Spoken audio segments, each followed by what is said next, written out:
The fluorescent lights hum at 60 Hz, a sound most people never notice. Elena Martinez notices everything. She's been at Mercy General for 3 months, and in that time she's learned that the hospital runs on rhythm the same way a combat operation does: precise timing, assigned positions, the constant awareness that one mistake costs a life. What Dr. Hargrove didn't know was that she could read a room the way she used to read an operational map. What he couldn't possibly see was the woman behind the quiet competence, the one who had walked away from everything 18 months ago and chosen this, a corner hospital in Norfolk, anonymous scrubs, a name nobody looked at twice. The 3rd floor of Mercy General smells like antiseptic and something underneath it, something human and tired. Elena pushes the med cart down the corridor at 6:56 a.m., the wheels squeaking their rhythm against the linoleum. Room for 42, Mr. Chen, post-op day 3, vital stable. Room for 43, Mrs. Rothstein, anxiety climbing, already called the nurse station twice. Room for 44, empty. Room for 45, a man who'd been admitted with chest pain but the tests came back clean, he'd be discharged by noon. Elena knows these rooms the way a sailor knows the deck of a ship. She knows the squeaky wheel on the med cart is the 3rd one from the left. She knows the emergency defibrillator on the wall is 3 steps from the elevators. She knows exactly how long it takes to reach the trauma bay from the 3rd floor stairwell, 43 seconds if she moves without running. Her hands are scarred. Not dramatically, not in a way that makes people stare, but there, across the knuckles and the heel of her right palm, thin white lines that catch the fluorescent light. She wears them the way other people wear wedding rings. When she's filling the insulin dispensers in the break room, a newer nurse named Sarah glances at the scars and asks, "How did you do that?" Elena doesn't break rhythm. "Accident," she says, which is technically true, though the accident involved a Humvee rolling twice in Helmand Province and glass and metal and the kind of adrenaline that makes you punch through things without feeling it. She touches the faded patch inside her jacket lining, the only memento she kept. Special Warfare Combatant Craft Crewman. The insignia is almost invisible now, worn soft by the rubbing of her fingers every time she's needed to remember who she used to be. Not who she is. Used to be. At 8:15 a.m., Dr. Hargrove makes rounds. He's a tall man with the kind of posture that comes from generations of money and the assumption that the world arranges itself around him. His watch costs more than Elena's monthly rent. His tie is Italian silk. He moves through the ward the way a predator moves through territory, not fast, just present, checking for weakness. Elena is in room for 47, signing discharge instructions to Lieutenant Commander Morrison, the deaf veteran who came in 7 days ago with a cardiac arrhythmia they still haven't fully explained. Her hands move through the American Sign Language with fluid precision, muscle memory that shouldn't exist on a nurse who's only been at Mercy General for 12 weeks. The signs are muscle memory from something else entirely. Elena notices Hargrove in the doorway the same way a trained operator notices a threat, not startled, just catalogued. The slight widening of his pupils. The pause in his step that's almost imperceptible. His watching her hands move, watching Morrison's face light up with comprehension, watching the interaction that shouldn't exist between a floor nurse and a patient who hasn't spoken a word in 3 years. Interesting skills for a nurse with such thin credentials, Hargrove says, his voice smooth as oil on water. Elena meets his gaze for exactly 1 measured breath, long enough to establish she's not frightened, short enough not to provoke. Then she turns back to Morrison and completes the sign for follow-up appointment with the audiology department. Her voice when she speaks is quiet, deferential, the voice of someone who knows her place. "The doctor will want to review your test results before discharge, Commander."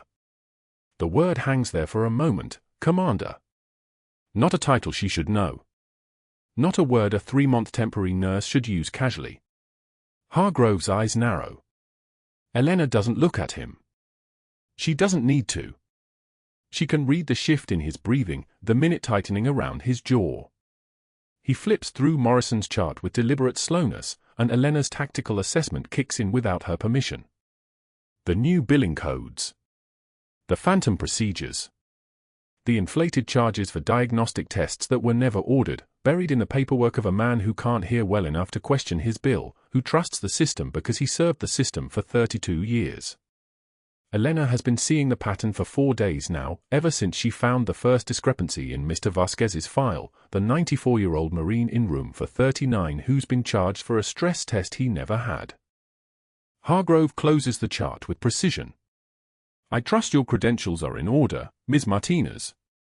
The tone is conversational. The threat underneath is not.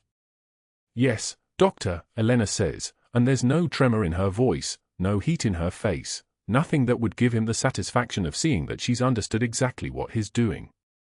"Everything's in order." He nods, slides the chart back onto the foot of Morrison's bed, and turns to leave.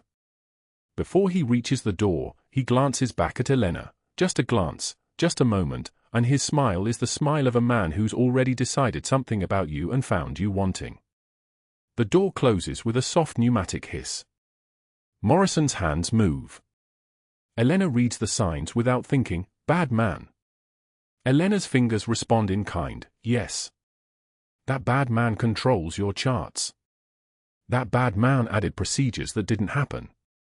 That bad man is charging your insurance for tests you never took." But Elena doesn't sign those things. Instead, she signs, "Rest. Doctor, come back soon." Morrison's eyes are ice blue and very steady, and something in them suggests he understood more than the signs.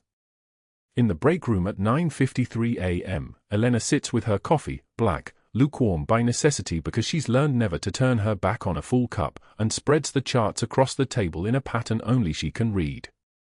Mr. Chen, $4,200 for a carotid ultrasound that was never performed. Mrs. Rothstein, $6,800 for an EKG that doesn't match the dates on her records. Mr. Vasquez, the 94-year-old Marine, $8,400 for a nuclear stress test, and the tech signature is illegible, probably because no tech ever performed it. The numbers climb. The pattern is flawless. Hargrove learned from someone excellent, or he was taught by excellence himself. The phantom procedures are spaced out perfectly, never more than one per week, never on the same type of patient, scattered across different insurance companies so no algorithm would flag them. It's the work of someone who understands systems intimately. Someone who knows exactly how much you can steal before the audit notices. Elena's hands are very steady as she photographs each chart with her phone.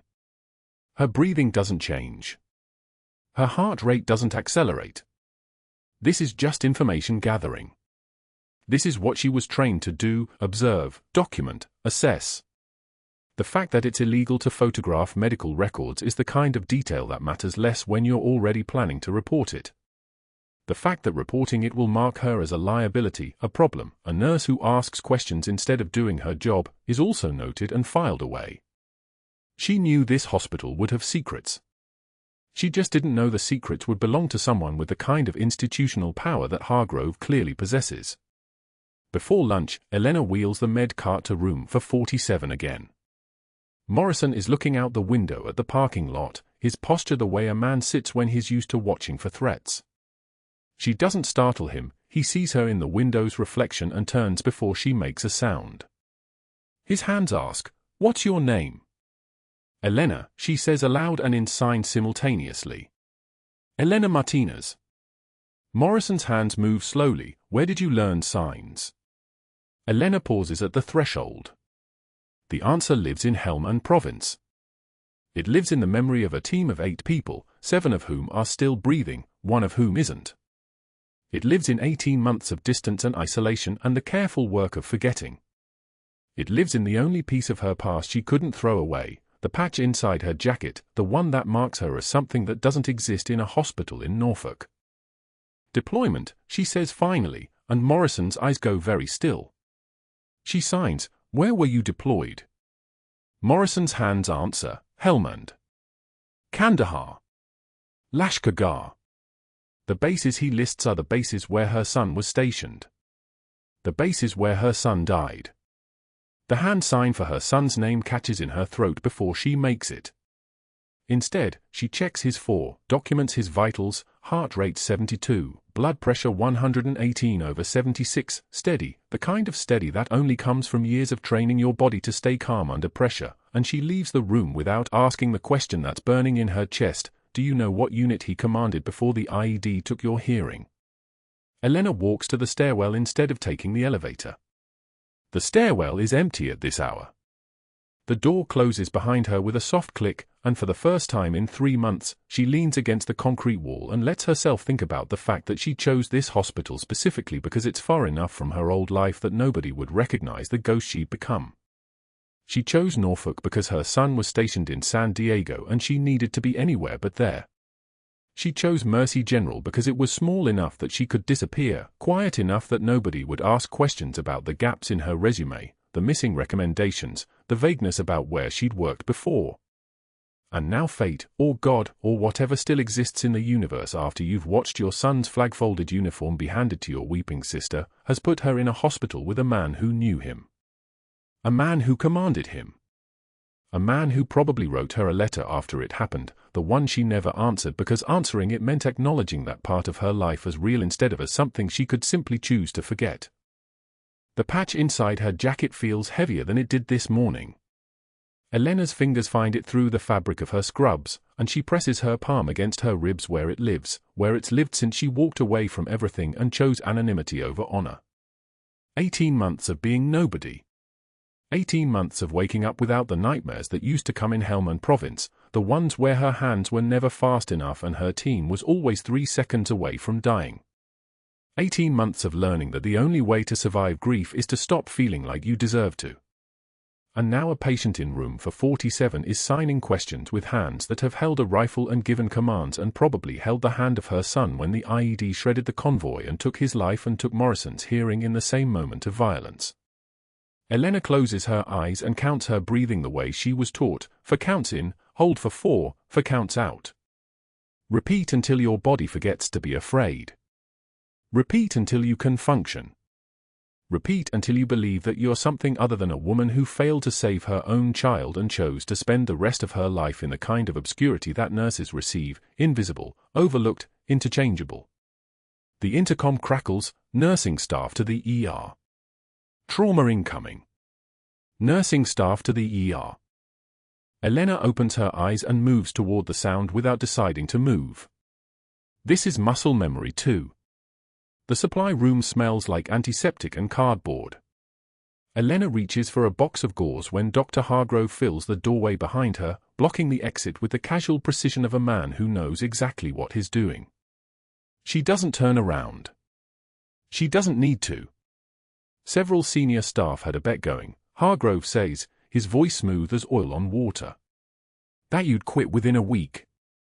You know, when you first started here 3 months ago. He steps closer. The fluorescent lights hum overhead like insects trapped in glass. Though you've surprised us all, sweetheart. That word. Sweetheart. He draws it out like he's tasting something spoiled. Elena's jaw tightens for exactly 1 second. 2 days ago, she found the billing pattern, phantom procedures on Medicare patients, the inflated charges buried deep in the charts of elderly veterans who trusted him. Hargrove's eyes are watching her now, waiting for a reaction. She gives him nothing. Just doing my job, doctor, she says quietly, still facing the shelves. Of course you are. His smile is sharp enough to draw blood. He turns and leaves, but the air feels thinner after he's gone. The cafeteria is packed at lunch, nurses in blue scrubs, residents in white coats, orderlies in green. Elena sits alone at a corner table, moving through her sandwich without tasting it. The room hums with 1,000 conversations, discharge plans, medication errors, gossip about the new administrator. She is invisible here. This is how she prefers it. Hargrove's chief resident, a man named Jacobs with the kind of aggression that comes from privilege, walks past carrying a loaded tray. He's laughing at something another resident said. Elena sees it happening before it happens, the stumble that isn't quite a stumble, the way his elbow rotates outward, the trajectory of the tray as it tips. Soup splatters across her scrubs in a red arc. Her sandwich falls to the tile floor. A plastic cup bounces and rolls under a table. The room goes dead silent. Conversations pause mid-sentence. Forks freeze halfway to mouths. Every eye in the cafeteria turns toward Elena.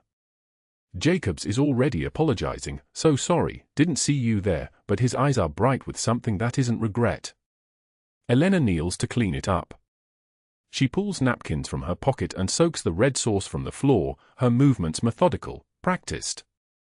Pain was information. Embarrassment was just another form of data. She'd learned this a long time ago, in places where people didn't look away.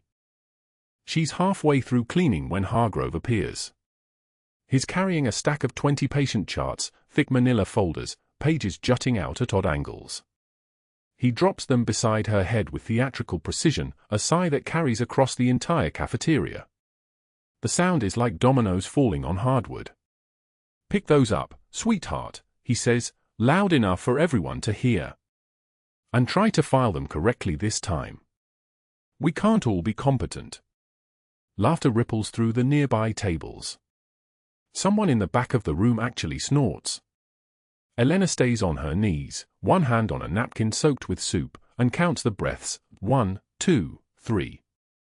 She stands with the charts perfectly stacked. Wipes her face without breaking eye contact. Her eyes are dry now. She'd let one tear escape, just one, let them see it, and then she'd locked it down. Her voice comes out low and even, carrying the kind of weight that fills a room. "I've cleaned up bigger messes than this, doctor," she says, and every person in the cafeteria is listening now. Some of them even survived. The silence stretches like a held breath. Hargrove's jaw tightens. A vein appears at his temple. For just a moment, one fragile moment, something flickers across his face. Uncertainty. Then it's gone, replaced by a smile that doesn't reach his eyes. "My office," he says. "For a clock." Elena nods, turns back to her tables, and begins wiping them down with the efficiency of someone who has spent her life making messes disappear. The cafeteria slowly returns to noise, conversations restarting, the rattle of silverware, the hiss of the soda machine. But something has shifted.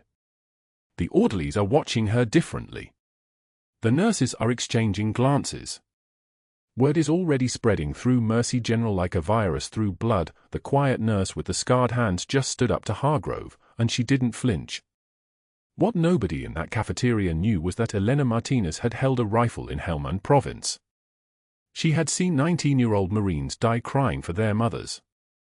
She had performed emergency medicine in the dark with nothing but a headlamp and muscle memory between her and catastrophe. A humiliation in a hospital cafeteria was information. Data. Pain she could process and file away. At 4 p.m., Elena sits in Hargrove's office. The walls are lined with diplomas from prestigious universities, Johns Hopkins, Yale, Harvard Medical School. There's a photograph of him golfing with 3 men in expensive polo shirts. His desk is mahogany, polished to a mirror shine. He slides a disciplinary form across the surface with 2 fingers, as if it's contaminated. "Insubordination," he says. "You'll sign this, and we'll consider the matter closed. For now." Elena reads it carefully. The form is dated, notarized, signed by a witness, probably whoever was in the hallway when Hargrove wrote it. She picks up the pen. The tip is gold. She signs her name in careful capital letters, sliding the form back across the mahogany desk. Hargrove smiles. A wolf smile. 2 more strikes, Elena, and you're done. This is a professional environment. We maintain standards. Yes, doctor. She stands to leave. He's already reaching for his phone before the door closes behind her. She hears him dialing through the walls, 1 call to board member Richard Chen, 1 call to the hospital's outside investigator, 1 call to a colleague at Norfolk General.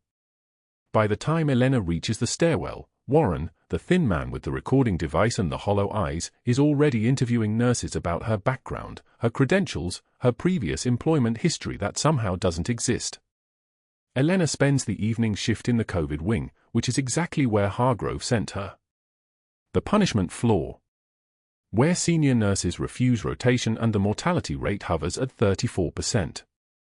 She moves between rooms with her hands steady and her eyes clear, adjusting oxygen flow, checking vitals, holding the phone to the ear of a 67-year-old woman who hasn't heard her daughter's voice in 8 days. But in Morrison's chart during the morning handoff, she notices something that makes her lungs tighten. Hargrove has added 3 procedures Morrison never received. A spinal tap, a second EKG, a thoracic ultrasound. Phantom entries, each one billing Medicare $1,600. She photographs the page with her personal phone, hands trembling not with fear but with the terrible clarity of knowing exactly what she's looking at. That's when Sarah Morrison appears in the doorway, a woman in her 40s with her father's eyes, dark and searching. Elena looks up from the medication cart. "Are you Elena?" Sarah asks. "I'm sorry, I need to finish my rounds. My father keeps signing when you're in the room. A name sign, we don't know what it means. Do you know what it means?" Elena's throat tightens. She sets down the medication vial with precision and meets Sarah's eyes for exactly 2 seconds. "I should get back," she says, moving past her into the hallway. She doesn't answer the question. Can't answer it. Not yet. Not without saying the things that will break her open like a structure under too much weight. She walks toward the chapel instead, where she sits in a pew made of dark oak and presses a hand against the faded unit patch sewn inside her jacket lining, the only memento she's kept from the life she abandoned. The small embroidered insignia of the Naval Special Warfare Combatant Craft crewman, worn soft from 18 months of touching it when nobody was watching. The chapel air hung thick with antiseptic and old prayers. Elena's hand pressed the faded unit patch through her jacket lining, the embroidered insignia worn soft from 18 months of touching it when nobody was watching. The patch had traveled from Helmand Province to Norfolk, tucked against her ribs like a second heartbeat, evidence of a life she'd buried so completely that even she sometimes forgot it had existed. She sat in the pew for 3 more minutes, breathing through the weight, then stood and walked back toward the patient floors because standing still had never saved anyone. The evening shift was quiet. That particular kind of quiet that made Elena's shoulders tense, the kind that came before chaos. Morrison's room was at the end of the east corridor, his window facing the parking lot where the first November rain had started falling in hard sheets. She stopped at his door, saw his silhouette in the darkness, and stepped inside. He was awake. His eyes tracked her movement with the precision of someone trained to read a room without sound. Elena didn't turn on the overhead light. She crossed to the window and opened the blinds just enough to let in the ambient glow of the parking lot lamps, and Morrison's hands moved immediately, a question in ASL, fingers shaping the sign for rough day. Elena answered with a slight nod, then sat in the chair beside his bed. For someone who hadn't signed in 18 months, her hands remembered the grammar perfectly. She formed the sign for many problems, then the sign for not mine. Morrison's mouth quirked. His hands moved, too good for hospital drama. She signed back, too old for drama. Any kind. Then she glanced at his monitor. O2 sat at 96. Heart rate steady at 74. The rhythm was sinus and normal. She'd checked it 20 times already without thinking about checking it, the way you count heartbeats in the dark, the way you measure whether someone is still alive. What happened next came through his hands. Morrison's fingers moved with deliberation, telling her about the mission in Sanjin Valley, about the IED that had taken his hearing 6 weeks before it took her son's life. He described it not as trauma but as data, the way the silence had come first, the way his team had called his name and he hadn't heard them. The way the ringing had stopped and been replaced by nothing at all. Absolute nothing. Like the world had shut off and left him in a vacuum. Elena watched his hands tell the story, and she understood that he wasn't describing an injury. He was describing the experience of losing yourself mid-sentence, mid-breath, mid-life. The way your brain keeps trying to process sound waves that stopped coming. The phantom audio that your nervous system invented just to fill the void. She signed, "How long before you adjusted?" He was silent for a moment, his hands resting on the blanket. Then he signed, "Months." Maybe I'm still adjusting. You don't hear yourself anymore. You don't know if you're speaking or screaming. Your own voice becomes a stranger's voice. He paused. His hands moved again. What do you lose, Elena, that you can't replace? The question hung in the fluorescent air between them. Elena looked at his monitor instead of his eyes. She signed slowly, the ones you couldn't save. Morrison's eyes filled. He didn't look away. They sat together in the rain sound from the window, two people who understood that some wounds came from inside your own bones and never closed. Elena checked his made sure his pain medication was running smooth, and was about to step toward the door when his monitor suddenly screamed. The alarm was loud. Not the gentle reminder of a normal variation but the desperate shriek of a system failing. Elena's head snapped toward the screen. Heart rate climbing, from 74 to 104 to 132 to 156. Erratic. The rhythm fractured into chaos. She moved. No hesitation, no moment of assessment, just movement. Her hand was on Morrison's chest before her conscious mind caught up to what she was seeing. His breathing had become labored, the muscles of his neck standing out like ropes, his lips already starting their slow migration toward blue. She felt for his pulse, thready, fading, not there, and her voice dropped to the register that had commanded 20-person teams through IED-strewn compounds. I need an 18-gauge needle. 60 cubic centimeters syringe. Lidocaine and ultrasound gel. Right now. She was already moving to grab the portable ultrasound from the cabinet, her hand steady as they powered it on. The machine hummed to life like a bird returning to its nest. The shift nurse appeared in the doorway. I'll page Hargrove and page cardiology. Elena cut her off, not looking away from Morrison. And call the ER team. Move. She positioned the ultrasound probe against Morrison's chest wall, found what she was looking for in the subxiphoid view. Dark fluid. Pericardial effusion compressing his heart like a fist slowly closing. The fluid was bloody, the amount substantial. Cardiac tamponade. His heart was being crushed from the outside. The on-call resident, Dr. Pierce, young and still carrying the tremor of uncertainty, appeared in the doorway. His eyes went wide at the sight of Elena with the ultrasound, at the monitor screaming its alarm, at Morrison's color deteriorating in real time. You can't perform that procedure, Pierce said. His voice had the texture of someone reading a rule book under fire. You're not authorized. He has for minutes, Elena said. She didn't raise her voice. Command didn't need volume. It needed certainty. Get me what I asked for or get out of my way. The syringe and needle appeared in her hand. The lidocaine was there. She prepped Morrison's skin with an alcohol wipe, the smell of it sharp and clean, and positioned the needle at the subxiphoid angle, just below the xiphoid process where the needle could advance toward the pericardial sac without shredding lung tissue. She looked at Morrison's eyes. They were terrified and clear and absolutely trusting. Breathe like Helmand, she said. Just breathe. The needle advanced. She felt the give when it pierced the pericardium, that subtle loss of resistance. Her muscle memory had taught her this in desert sand and cargo holds and the screaming belly of a Black Hawk helicopter when there was no time for protocol and only time to keep someone alive. She drew back on the plunger. Blood. 40 cc of it, dark and precious and fatal when it stayed inside the sac. It filled the syringe in a rush that pulled immediately at the pressure, and Morrison's monitor began its descent from the chaos. 156 became 144 became 124 became 108. His color shifted, the blue retreating from his lips like a tide going out. The fluid kept coming. 40 cubic centimeters, 45 cubic centimeters, 50 cubic centimeters.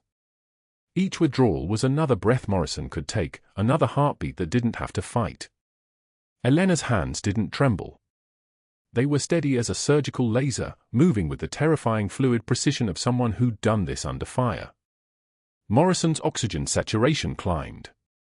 88, 92, 94, his breathing deepened. The monitor steadied into something that resembled a human rhythm again, still elevated, still stressed, but alive. Absolutely alive. The ER team burst through the door just as Elena withdrew the final cc of fluid, as Morrison's stats stabilized into the realm of survivable, as she set the syringe down and stepped back with her hands perfectly steady. The room had gone absolutely silent except for the monitor beeping its measured, normal, miraculous rhythm. Then Hargrove appeared in the doorway. Elena watched his face process what he was seeing, Elena standing with her hand steady, her scrubs clean, Morrison breathing with his eyes open and tracking, the room full of ER staff staring at a procedure that shouldn't have happened, that wasn't supposed to be performed by a 3-month nurse in a hospital where she was supposed to be incompetent and unstable and exactly the kind of person who needed to be removed before she hurt someone. Hargrove's face went white first. Then red. The red spread up from his collar like a stain spreading through water. "Everyone out," he said. His voice shook. "Now." The ER team moved. Elena didn't. Hargrove grabbed her arm and pulled her into the hallway, his grip tight enough to bruise, his voice low and sharp enough to cut. "You just ended your career, Martinez. Completely. Utterly. Done." He stepped closer, his breath sour and hot. "Unauthorized procedure. Practicing outside your scope. Endangering a patient. I have 3 nurses who saw this. 3 board members will hear about this by morning." His smile was a rictus, all teeth and no light. "You won't work in healthcare again if I have to call every hospital in Virginia myself." Elena looked at him. Not through him. Not at him. At him, in a way that made him take a step back, in a way that made the hallway temperature drop about 10 degrees. She didn't raise her voice. He stabilized. His heart isn't being crushed anymore. That's what matters. She pulled her arm free from his grip with a gentle motion that left him holding air. "The rest of this, doctor, is between you and whatever you find when people start asking questions." She turned and walked back into Morrison's room and closed the door with a soft click that sounded like a safety engaging. Hargrove arrived in the ICU 17 minutes after Morrison's oxygen saturation stabilized. His shoes clicked against the tile in that particular rhythm Elena recognized, the sound of a man moving through hospital corridors he owned. She was checking Morrison's central line catheter, her movements economical and calm, when Hargrove's shadow fell across the monitor display. She didn't turn. She didn't need to. She could feel him taking in the scene, Morrison's color improving from ash gray to something approaching human, his oxygen sitting steady at 96%, the 4 fluids running clear through the line Elena had placed with the precision of someone who'd done this under fire. Hargrove's jaw tightened. He'd come expecting chaos. He'd come expecting to find ammunition. Instead, he found competence. "Doctor," Elena said, not looking at him. She adjusted the drip rate with 2 fingers, the motion smooth as breathing. "Morrison's responding well. Vital stable." Hargrove didn't respond. He stood there for 12 seconds, Elena counted, watching Morrison's chest rise and fall with the mechanical steadiness of a man who'd been pulled back from the edge of something. Then he turned and left. But Elena heard what he didn't say. She heard the calculation happening behind his eyes. He'd threatened her in that hallway. He'd made himself clear. And now she'd just proven something he couldn't unsee, that the quiet nurse who cleaned up spilled lunch trays also knew how to save lives in ways that belonged in operating theaters with names and licenses attached. Elena finished her checks and stepped out of Morrison's room at 8:56 p.m. The ICU hummed with its nighttime rhythm, ventilators like sleeping animals, monitors beeping their coded messages, the fluorescent lights burning steady and indifferent. She had 43 minutes left to her shift. 43 minutes to document the pericardiocentesis she'd performed, to chart Morrison's response to fluid removal, to write in clinical language the fact that she'd extracted 50 cubic centimeters of blood from around a man's heart and watched him come back to life. She was sitting at the nursing station, her hands moving through the electronic medical record with the precision she'd learned in field hospitals under an Afghani sun, when her phone buzzed against her hip. Not her personal phone. The hospital phone. The ICU line. She picked up on the second ring. Elena Martinez. Her voice was level. Neutral. The voice of someone who expected routine questions about medications and monitor settings. Ms. Martinez, this is board member Chen. He didn't introduce himself as if she should know him. Most nurses didn't know the hospital board members by name. Most nurses weren't part of Hargrove's golfing circle. We need to schedule a meeting. Tomorrow morning, 7 a.m., Administrative Conference Room C. Has something happened with a patient? Elena's training took over. Emergency. Crisis. Something medical required. We'll discuss it in person. Chen hung up before she could ask another question. The second call came at 9:15 p.m. Then the third. Different numbers. Same message. Different voices, but the same institutional weight behind them. Board members didn't call floor nurses at night. Board members didn't call unless something had shattered. Elena recognized the sound of a network activating, the particular velocity of a man using every connection he'd accumulated over 23 years of practice, every favor owed to him, every golf outing that had transformed into obligation. By 10:36 p.m., Elena was reading the report. It had been faxed to the hospital administrator, Patricia Klein, marked urgent. The investigator's name was Warren. The report was 3 pages. The first page documented Elena's supposed employment at Norfolk General Hospital from 6 to 9 months prior. The second page contained fabricated concerns about her psychological stability, her erratic behavior patterns, her documented anxiety issues that compromised clinical judgment. The third page, the hammer, contained affidavits from Norfolk General's HR department expressing serious concerns about her references and credentials. All of it was precise. All of it was false.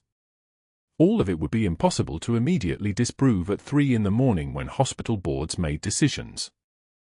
Elena stood in Klein's office at 6:52 a.m. wearing her last clean scrubs.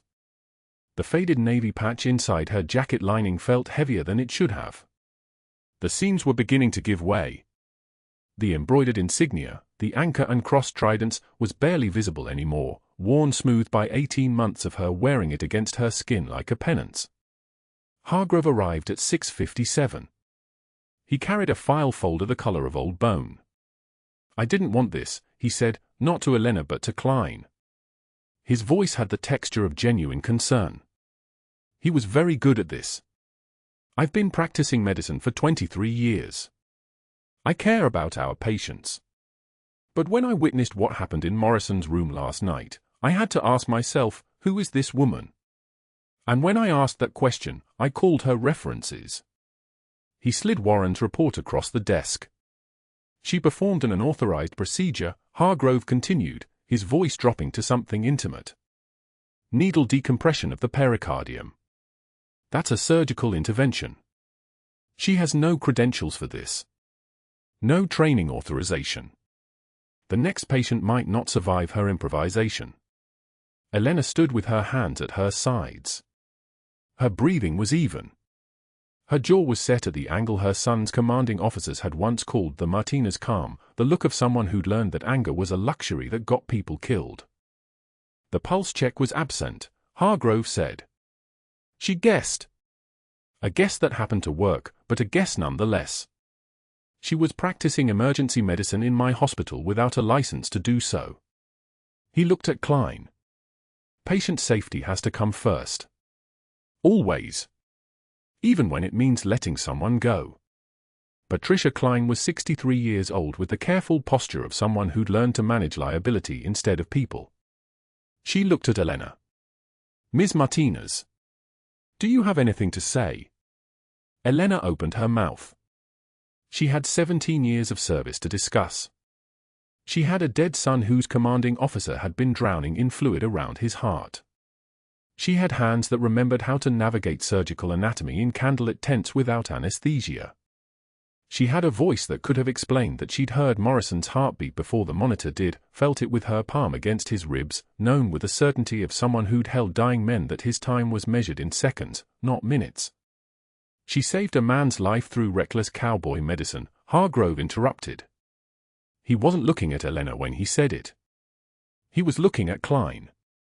Next time, she might kill someone. Klein made her decision. The security guard who'd waved at Elena that morning, the one with the kind face who asked about her apartment search, was the same guard who escorted her out 5 hours after she'd extracted blood from around a human heart and given it back to him beating. His name tag read Officer Dalton. He didn't make eye contact. He handed her a cardboard box that smelled like the storage closet where they kept supplies from 2019. Her badge was confiscated at the front desk. The woman at reception, Brenda, who'd been kind enough to let Elena use the bathroom during her first week, was suddenly very busy with paperwork and couldn't watch her leave. Elena drove to the cemetery in the rain. The grave was in the northeast section, beneath an oak tree that had been saplings when her husband was still breathing, still laughing, still coming home with salt from deployment in his hair. She stood in the downpour for 7 minutes without moving, the water soaking through her jacket, finding the faded patch sewn inside the lining. The lettering was almost gone. SEAL Team 3, Charlie Platoon, 2006 to 2009. Her boy had served under that command. Had trusted under that flag. Had died trusting men like Lieutenant Commander Morrison, before Morrison lost his hearing, before he lost his mission, before his heart was nearly crushed by the weight of survival. Elena pressed her palm against the headstone. The granite was cold and slick beneath her hand. Rain hammered the stone like applause for something she'd failed to protect. "I failed again, mi amor," she whispered. The words came in Spanish, the language of her grief. "I couldn't even hold on to this." She stood in the rain for another 11 minutes. A car drove past on the cemetery road, its headlights cutting through the darkness for a moment before vanishing. Elena thought about patients she'd never see wake up. About procedures she'd never complete. About the 17 years of service that had just become 17 years of liability. About how you could save a life at 7:43 p.m. and lose your own at 1:15 p.m. the following day, and the only difference between those moments was a phone call made at 8:38 p.m. by a man who understood that in the battle between competence and institutional protection, institutions always won. The rain continued. Elena's tears mixed with it. By the time she drove away from the cemetery, she was just another nurse getting soaked in the weather, no different from anyone else, no more visible than the dead beneath the ground. But that wasn't the end. That wasn't even close to the end.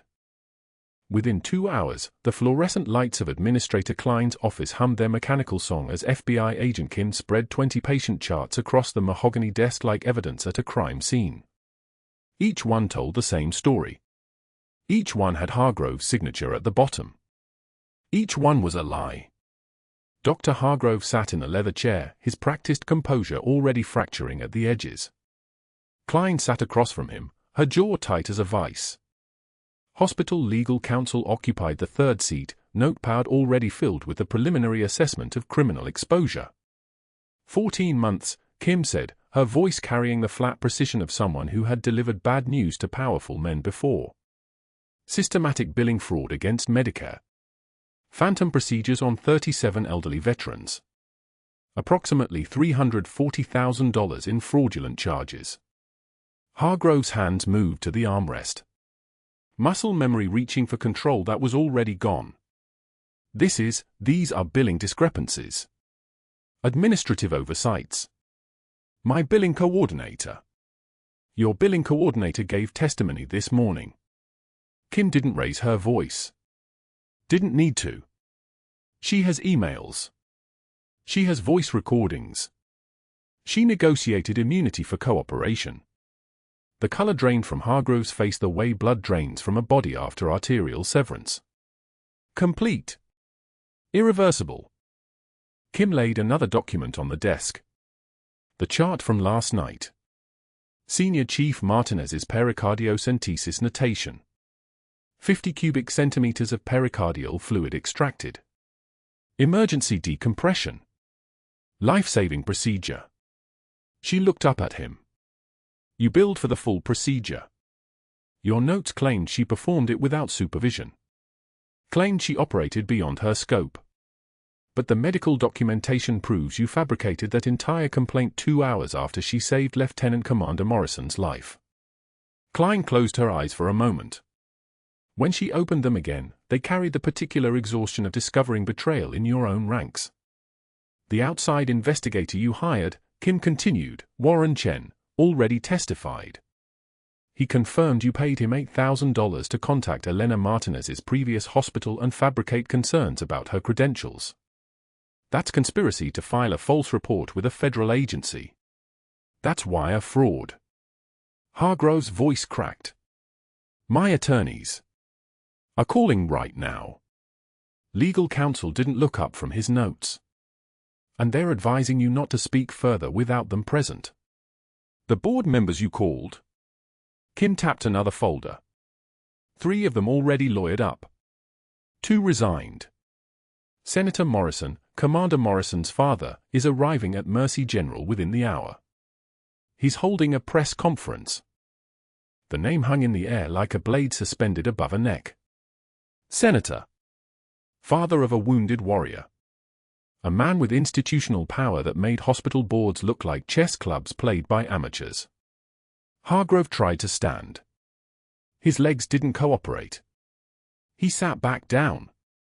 Klein picked up her desk phone and pressed a single button. Tell security Dr. Hargrove will be clearing his office within the hour. Escort protocol. No access to patient files, computer systems, or billing records. Hargrove stared at her. The question formed on his lips but never made it past his teeth. How did you not see this coming? The answer was simple. She had. Everyone had. They just hadn't moved until they had absolute certainty. Until they had 20 patient charts and a decorated military officer and Medicare fraud documentation and emails and voice recordings and testimony and a Senate family ready to turn this into a national scandal about veterans' healthcare being pillaged by the very doctors who swore to heal them. Hargrove stood, supporting himself on the desk. His Rolex caught the fluorescent light, $12,000 of status symbol on a wrist that now held no authority whatsoever. An hour later, when the afternoon sun had shifted position in the parking lot, the security guard who had escorted Elena Martinez out of Mercy General that morning approached Dr. Hargrove's office for the second time. He carried an identical cardboard box. His name was Martinez, no relation, and his voice had been trained by 20 years of hospital security to carry no inflection, no judgment, no humanity. I believe you know the way out, sir. Hargrove took the box. It contained his personal effects. His desk photos. His medical licenses, still valid by state standards but now effectively worthless. His coffee mug that read, World's Best Doctor in fading gold lettering. He walked past the nurse's station. Heads turned away. 3 residents who had laughed at his cafeteria humor with Elena stopped mid-conversation. The supply room door, the one where he'd cornered her with his veiled threat about office bets, passed in his peripheral vision like a monument to a man he'd thought he was but had never actually become. Elena stood by the nurse's station, arms crossed, her expression the exact opposite of what he'd expected. Not triumph. Not anger. Not satisfaction. Just calm. The kind of calm that comes from having already accepted your own irrelevance before you fully understood it. He opened his mouth. The words an apology, explanation, plea formed somewhere in the machinery of his throat but never emerged. Because what would he say? That he'd underestimated her? That he'd thought a quiet nurse in her first 3 months would break under institutional pressure? That he hadn't known that a nurse who had walked through Helmand Province with a rifle and body armor and the weight of lives depending on her split-second decisions was not a woman who trembled when a middle-aged cardiologist dropped charts on the floor. He left without speaking. Walked past the supply room, past the cafeteria, past the elevators where he'd stood so many mornings feeling like he owned this building. The parking lot door hissed open with the same pneumatic sound it had made every day for 16 years. This time, it sounded like finality. Elena watched him disappear, then returned to her documentation. 6 months later, that same quiet persistence had earned her something Hargrove had never possessed despite his title and his salary and his golf partners on the hospital board, respect. The ceremony happened on a Tuesday morning in Mercy General's main conference room. The room was filled with hospital staff, nurses, residents, attendings, custodians, the people who actually ran the institution, while men like Hargrove sat in offices and extracted value. Administrator Klein stood at the podium with genuine warmth on her face, announcing the promotion of Elena Martinez to Director of Emergency Medicine. The first person from the nursing ranks to hold that position in the hospital's 42-year history. Morrison stood beside Elena in dress whites. His uniform was pressed sharp enough to cut paper. The cochlear implants behind his ears caught the light, technology that had given him back the world of sound that an IED had taken. His dress blues bore the insignia of his current rank, the medals on his chest telling the story of a man who'd served with distinction and paid the price of that service in blood and hearing and years of therapy he never talked about. When they asked Elena if she wanted to say anything, she walked to the podium. The room fell silent. Rubber-soled shoes on polished tile. The sound of a room holding its breath. "This job means something to me," Elena said, her voice steady and level. "It means I can protect people like Lieutenant Commander Morrison. It means I can build systems that catch fraud before it hurts veterans. It means the next young nurse who notices something wrong won't have to choose between her career and her conscience." She paused. Looked directly at Morrison. "It means my son's sacrifice, and the sacrifice of every person in this room who serves this mission, actually matters." On her new office desk, displayed in a frame that caught the afternoon light, was a photograph of her son in full SEAL team gear. Beside it, the faded unit patch he'd worn during deployment, the same patch his commanding officer Morrison had worn, the patch that lived for 18 months in the lining of Elena's jacket while she worked as a quiet nurse in a hospital no one expected anything from. Sarah Morrison, the lieutenant commander's daughter, started volunteering in Elena's ER on weekends. The Naval Special Warfare community established a training scholarship in Elena's son's name, tuition for promising young medics who wanted to serve. Morrison consulted with the VA on improving care protocols for deaf and hard-of-hearing veterans. Elena trained every new nurse personally, holding additional sessions focused on recognizing fraud, on speaking up without fear, on understanding that patients' lives sometimes depended on the quiet ones who paid attention. Someone asked Elena one afternoon, as she was reviewing incident reports, whether she felt vindicated. Whether she felt satisfied about how it had all turned out. "I feel nothing but the quiet dignity of a battle finally won," Elena said. And then she returned to her work. Through hospital gossip, the same network that once spread Hargrove's cruel jokes, Elena eventually learned the details of his descent. His medical license was revoked. Federal charges were filed, 13 counts of healthcare fraud, wire fraud, conspiracy. The case would tie up federal court dockets for 3 years. He was teaching CPR at Norfolk Community College now, making minimum wage plus a small stipend, conducting certification courses for people who would never know he'd once been a cardiologist. Never know he'd tried to destroy a woman he'd fundamentally misunderstood. Elena never spoke about him. Never mentioned his name. Never allowed his failure to occupy space in her thoughts that belonged to the mission of protecting the people she'd sworn to serve. When new staff asked about him, who was he, what happened, the answer came back the same every time, not relevant. Focus on what matters. Focus on the patients. 6 months after her promotion, Morrison returned to Mercy General for his 3-month follow-up appointment. His heart was perfect. His hearing restoration had exceeded expectations. He signed to Elena in her office, "Thank you for coming home." Elena signed back, "Thank you for waiting." Neither of them spoke about the 18 months she'd spent running from ghosts.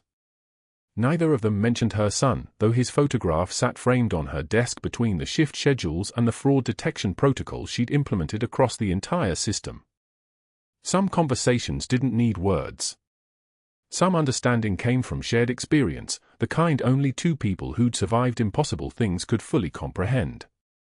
If you've ever been underestimated by someone who didn't know your true value, if you've ever had to choose between speaking up and staying safe, Elena's story is a reminder that sometimes the quiet person in the room is the one holding everything together. Sometimes the ones with the least to prove are the ones most willing to fight. Subscribe for more stories of heroes you never expected. and let me know in the comments, have you ever witnessed corruption being stopped by someone no one was watching?